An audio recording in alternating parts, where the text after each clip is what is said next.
আসসালামু আলাইকুম বন্ধুরা, আশা করি সবাই ভালো আছেন। আল্লাহর রহমতে আমরাও ভালো আছি। আপনাদের মাঝে বেশ কিছু মাস পরে আবার ভিডিও নিয়ে হাজির হয়েছি। এখন থেকে আপনাদের মাঝে নতুন নতুন ব্লগ ভিডিওগুলো আপলোড করব। আর আমার জীবনের নানান গল্পগুলো আপনাদের শেয়ার করব। বিশাল একটা পরিবর্তন, সেই পরিবর্তনের গল্পটা শেয়ার করব। একবারে তো আর এক ভিডিওতে সম্ভব না। তো আস্তে আস্তে প্রতিটা ভিডিওতে একটু একটু করে আপনাদের গল্প শেয়ার করব। তো আপনারা ভাবতে পারেন বন্ধুরা, আমার আগের ভিডিও কয়েকটা ভিডিও আছে, সেই ভিডিওগুলোতে একরকম আর এখন মনে হতে পারে অন্যরকম। আসলেই অন্যরকমই। আমার জীবনের একটা বললামই তো বিশাল পরিবর্তন, যে পরিবর্তনের কারণে আমার এই সব পরিবর্তন। তো আগে ছিলাম গ্রামে, এখন আছি শহরে। তো শহরের জীবন আর গ্রামের জীবন অন্যরকম। তো আ এখন আমি কর্মসূত্রে এক জায়গায় চাকরি করি। আর কর্মসূত্রেই আসা এখানে। তো এসে এই তো ব্যস্ততম দিন যায় সবসময়। তার মাঝেও একটু রান্নাবান্না করে খেতে হয়। তার জন্য অফিস থেকে এসে তাড়াহুড়া করে রান্না করতে এসেছি। আজকে রান্না করব ইলিশ মাছ দিয়ে, টমেটো দিয়ে, আলু দিয়ে রান্না করব। ঘরে যেটা আছে সেটাই রান্না করছি। এই তো ইলিশ মাছ কেটে নিয়ে সবকিছু কেটে-কুটে নিয়ে চলে এসেছি রান্নাঘরে রান্না করতে। এখন বসিয়ে দেব রান্না। আ তো সবকিছু কেটে-কুটে রেডি করে নিয়ে এসে রান্না করতে সময় কম লাগে। তার জন্য সবকিছু আগে কেটে বেছে রুমে বসে থেকে নিয়ে তারপরে এসেছি রান্না করতে।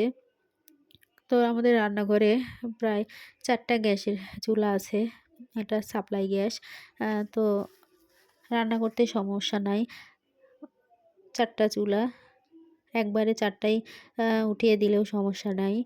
একে, একে সবাই রান্না করে। একসাথে সবাই হলে হয়তো একটা করে ব্যবহার করি।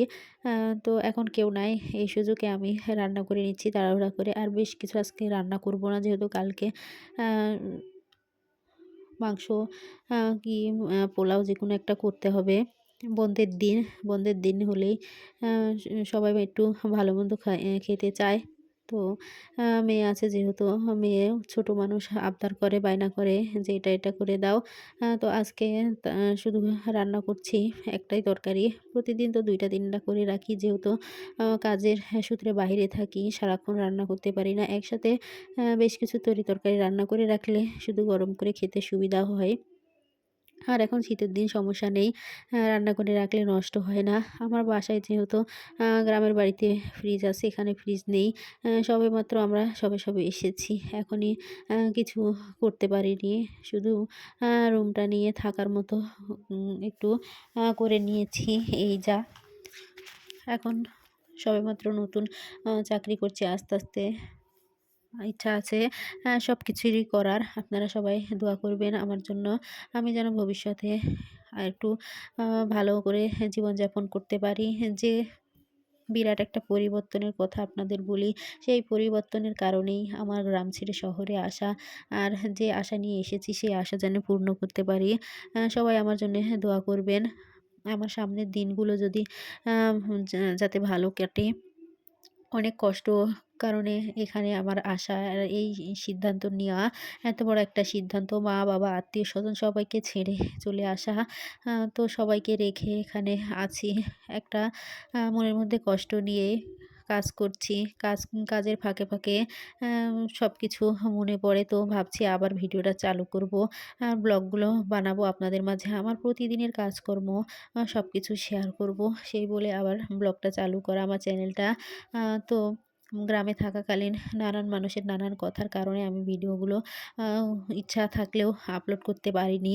অনেক ভিডিও করে রাখা ছিল। তো এখন যেহেতু এখানে আছি নিজের মতো, তো এখন ব্লগগুলো আপলোড করছি। আস্তে, আস্তে করব। আর আমাদের দের সবার জীবনের গল্পগুলো আমার মেয়ের, আমার জামাইয়ের সবকিছু আপনাদের মাঝে শেয়ার করব। কেন আমরা এখানে এসেছি, কী কারণে, কেন আমাদের অবস্থা এরকম হয়েছে, সবকিছুই আপনাদের শেয়ার করব। এত গল্পের মাঝে, মাঝে আপনাদের আমার রান্না হয়েই গেছে প্রায়। আজকে আলুর তরকারি, আলু আর টমেটো দিয়ে ইলিশ মাছ দিয়ে রান্না করছি। তো এই তো সবকিছু কষিয়ে ঢাকা দিয়ে দিলাম। এই তো সিদ্ধ প্রায় হয়ে এসেছে। এবার মাছ দিব। আমি এই ইলিশ মাছের তরকারিটা অন্যরকম করে রান্না করি। আপনারা কে কীভাবে রান্না করেন অবশ্যই কমেন্ট করে জানাবেন। আর আমার রান্না যদি ভালো ভালো লেগে থাকে অবশ্যই একবার ট্রাই করে দেখবেন, এভাবে খেতে ভালো লাগে। আমি সবকিছু মসলা কষিয়ে তরি-তরকারি দিলে সেটাও কষিয়ে নিয়ে তারপরে মাছ দিই। মাছ দিয়ে এখন একসাথে কষিয়ে নিয়ে তারপরে পরিমাণ মতো যতটুকু ঝোল রাখবো তরকারি ততটুকু দিয়ে নামিয়ে নিব। অনেকেই করে কি মাছটা ভেজেও নেয়। আবার অনেকে মাছটা ১ম এ মসলা দিয়ে কষিয়ে নিয়ে উঠিয়ে নিয়ে সেই মসলাতে তরকারি কষিয়ে নেয়। আর আমি উল্টোটা করি। আমি আগে তরকারি কষিয়ে নিয়ে তারপরে মাছটা দিয়ে রান্না করি। তো বন্ধুরা এভাবে একবার ট্রাই করে দেখবেন, ইলিশ মাছ রান্না করলে ভালো লাগে এভাবে খেতে। এই তো বলতে, বলতে প্রায় আমার তরকারি হয়ে এসেছে। তো বন্ধুরা এখন আবার চলে এসেছি অন্য একটা রান্না নিয়ে, যেটা আ পরের দিনে করেছি। তো সেটা আপনাদের মাঝে শেয়ার করছি। আজকে আমার মেয়ের বায়না করেছে যে বিরিয়ানি খাবে, চিকেন বিরিয়ানি। তো ওর জন্য চিকেন বিরিয়ানি রান্না করছি। এই তো ১ম এ মাংসগুলো ভালো করে ধুয়ে মাংস লবণ আর লেবু দিয়ে ভেজে নিচ্ছি হালকা একটু করে, যেহেতু মুরগির মাংস যাতে শক্ত হয় একটু, তার জন্যেই ভালো করে ভেজে নিচ্ছি। কষিয়ে নিলে ভেঙে যাবে। এই কারণে একটু হালকা করে ভেজে নিলে অ্যা খেতেও ভালো লাগে। আর মাংসটাও বিরিয়ানির মধ্যে দিলে ভেঙে যাওয়ার চান্স থাকে না। তো এভাবে মাংসগুলো সব আমি একে, একে ভেজে নিব। আমার ভাবি আছে এখানে, চাচাতো ভাইয়ের বউ। ও আমাকে হেল্প করে দিচ্ছে। ও আছে বলে আমি এখানে থাকতে পারছি। যেহেতু পরিবারের কেউ একজন আছে, এই কারণেই ভালো লাগে থাকতে। তাছাড়া আমি হয়তো থাকতেই পারতাম না এখানে। এই তো বিরিয়ানির সব আ মাংসগুলো ভাবি ভেজে দিচ্ছে। আর আমি অন্য কাজ করছি। অফিস থেকে এসে যত কাজ ছিল, ঘর ঝাড়ু দেওয়া, মোছা, হাঁড়ি-পাতিল সব রেখে গিয়েছিলাম, থালাবাটি এগুলো সব ধুয়ে নিচ্ছি। আর ভাবি এইদিকে মাংসগুলো ভেজে নিচ্ছে। তো ভাবিও আমাকে হেল্প করছে রান্নাতে। আর আমিও কিছুটা করছি। পুরো রান্নাটা আপনাদের মাঝে শেয়ার করতে পারবো কিনা জানি না। তবে যতটুকু করতে পারছি আপনারা দেখবেন, ভালোই লাগবে আপনাদের। তো আমরা গ্রামের মানুষ এভাবে সচরাচর খাই না। তারপরে আমার মেয়ে যেহেতু বায়না ধরেছে, এটা আমি মূলত আ YouTube এ দেখেই এই রান্নাটা করছি। কেমন করে রান্না করতে হয়। তো রান্নার চ্যানেলগুলো দেখে আমি তারপরে এই রান্নাটা করছি। ও বায়না করছে শহরে আ মানুষ এভাবে ছুটির দিনে, বন্ধের দিন যখন থাকে তখন সবাই বাসায় কিছু না কিছু ভালো-মন্দ রান্না করে খায়। আমরাও খেতাম গ্রামে থাকতে, তবে এভাবে খেতাম না। হয়তো বাংলাভাবে রান্না করে খেতাম। আর এটা একটু উন্নতভাবে, তার জন্য YouTube দেখে আমি এই রান্নাটা শিখেছি। শিখে রান্না করছি। তো আপনাদের যদি ভালো লেগে থাকে তাহলে আমার চ্যানেলটি অবশ্যই, অবশ্যই বেশি, বেশি করে সাবস্ক্রাইব করবেন। লাইক, কমেন্ট এবং শেয়ার করতে ভুলবেন না। তো আপনারা যত বেশি আমাকে সাপোর্ট করবেন তত বেশি আমি সামনে এগিয়ে যেতে পারবো।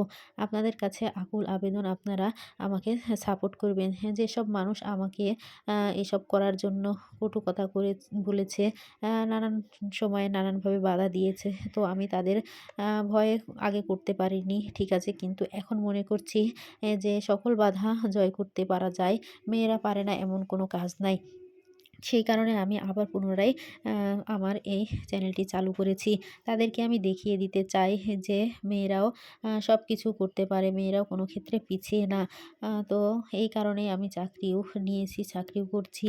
আর পাশাপাশি আবার এই ব্লগ ভিডিওগুলো আপলোড করব। তো আপনারা আমাকে বেশি, বেশি করে সাপোর্ট করবেন। এই ফাঁকেই মাংসগুলো সব ভাজা হয়ে গেছে। এখন পেঁয়াজ বেরেস্তা করে নিলাম। বেরেস্তাগুলো উঠিয়ে নিয়ে এখন আবার পেঁয়াজ দিয়েছি ওই তেলের মধ্যে দিয়ে ভালো করে মশলাগুলো কষিয়ে নিব। এই তো টমেটো কুচি, চেরা কাঁচামরিচ আর বেশ কিছু পেঁয়াজ, এগুলো সব দিয়ে কষিয়ে এখন ভালোভাবে সব একে, একে মশলা দিব। এতে দিয়েছি আমি কাঠবাদাম, চিনাবাদাম এগুলো বেটে নিয়েছি। আদা, রসুন, জিরা এগুলোও বেটে নিয়েছি। সবকিছু বেটে নিয়ে একসাথে এখন সব মশলাগুলো কষিয়ে নেব।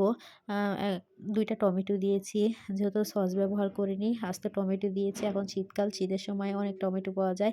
তো টাটকা টমেটো দিয়েছি। দিয়ে কয়েকটা কাঁচামরিচ চিড়ে দিয়ে এখন মশলাটা ভালো করে কষিয়ে নিচ্ছি।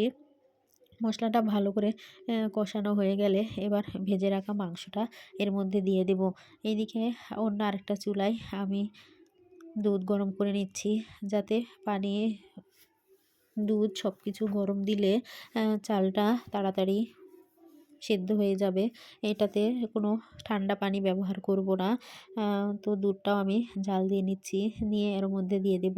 এক চুলায় আমি রান্না করছি চাল ভেজে দিয়ে, আর অন্য চুলায় ভাবি মাংসটা কষিয়ে নিচ্ছে যাতে তাড়াতাড়ি হয়ে যায়। যেহেতু কালকে আবার অফিস আছে, এই কারণে তাড়াতাড়ি খেয়ে ঘুমিয়ে পড়বো। তার জন্যই ২ জনে রান্না করছি। হাতে হাত লাগিয়ে আ মিলেমিশে কাজ করলে কাজটা তাড়াতাড়ি হয়। আর এগুলো তো একটু সময়ের কাজ, সময় নিয়ে করতে হয়। অ এজন্য অনেক সময় লেগে যাচ্ছিল। তার জন্যই ২ জনে মিলে করছি। এর ফাঁকে কিছু পপকর্ন ভেজে নিচ্ছি। সবাই বসে আছি। খাওয়াও হবে, গল্পও করা হবে। তো ১ম এ দিয়েছি, কি জানি পপকর্নটা ভালো হয় নাই। তারপরে অবশ্য পরে যেগুলো ভেজেছি ওগুলো অনেক ভালো হয়েছে। এই তো মসলা ভালো করে কষানো হয়ে গেছে। মসলা থেকে তেল ছেড়ে দিয়েছে। এবার ভেজে রাখা আলু আর মাংসগুলো দিয়ে দিচ্ছি। আর ডিমটা পরে দেব। ডিমটা ভেজে রেখে দিয়েছি। ওটা একবারে বিরিয়ানির উপরে দিয়ে বেরেস্তা দিয়ে একটু নেড়ে নামিয়ে নেব, তাহলেই রেডি হয়ে যাবে। তো এই তো ভালো করে এই মাংসগুলো আর আলুগুলো এবার কষিয়ে নেব। নেয়ার পরে এটা এক চুলায় দমে রেখে দিয়ে অন্য চুলায় আমি চাল ভেজে নিব, যাতে তাড়াতাড়ি হয়ে যায় রান্না। এজন্য চালগুলো অন্য চুলায় ভেজে নেওয়া হচ্ছে। ওটাও দেওয়া হয়ে গেছে। তো চাল ভাজতে একটু সময় লাগে। সময় নিয়ে ভাজলে খেতে খুব ভালো লাগে। বিরিয়ানির গন্ধটা অনেক ভালো লাগে। ঘ্রাণটা ছড়ায়। তো এই তো সবকিছু দিয়ে আমি এবার কষিয়ে নিচ্ছি এগুলো সব। প্রায় কষানো হওয়ার মধ্যেই। তো পুরো রান্নাটা আপনাদের মাঝে শেয়ার করতে পারলাম না। একটু সময় স্বল্পতার কারণে আমি অন্য কাজে ব্যস্ত ছিলাম। তো বন্ধুরা, আমার ভিডিও যদি ভালো লেগে থাকে আবারও বলছি বেশি, বেশি করে লাইক, কমেন্ট এবং শেয়ার করবেন। আজকের মতো ভিডিও এখানেই শেষ করছি। সবাই সুস্থ থাকবেন, ভালো থাকবেন আর আমাদের জন্য দোয়া করবেন। আল্লাহ হাফেজ।